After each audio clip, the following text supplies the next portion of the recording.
একটা নতুন রান্না আমি করতে চলেছি। এটা হচ্ছে লাউ শাকের পাতা ছোট ছোট করে কেটে নিয়েছি।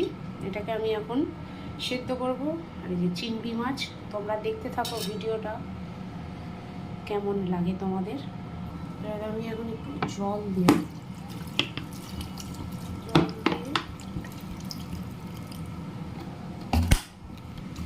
একটু হালকা নুন দিয়ে দেবো,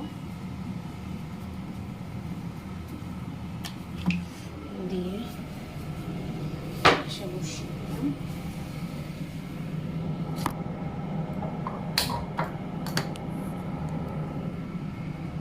এটাকে এবার ভালো করে ঢাকা দিয়ে এটা এখন ফুটবে 10-15 মিনিট। এর মধ্যে নিয়েছি পোস্ত,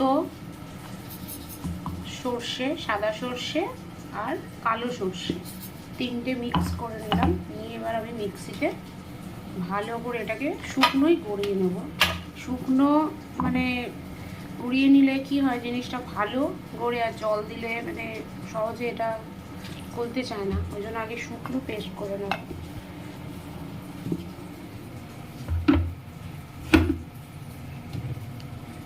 এটা আমি যে পেস্ট করে নিলাম, গুঁড়ো হয়ে গেল কি সুন্দর।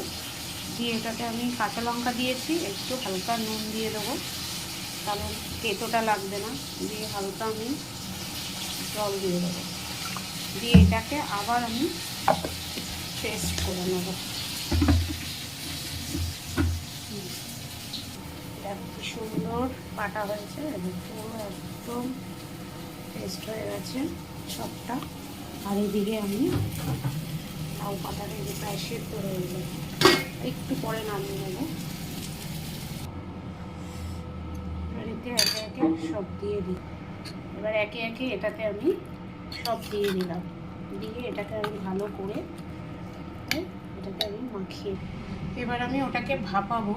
এই যে ঢাকনা দিয়ে দিলাম টিফিন কারিতে, আর হালকা জল দিয়ে দিলাম। এটাকে জলের মধ্যে বসিয়ে দিয়েছি, দিয়ে এবারে ঢাকনাটা দিয়ে দিলাম। এটা আবার অনেকক্ষণ ধরে ভাপাবো, টাইম লাগবে। তো টাটা।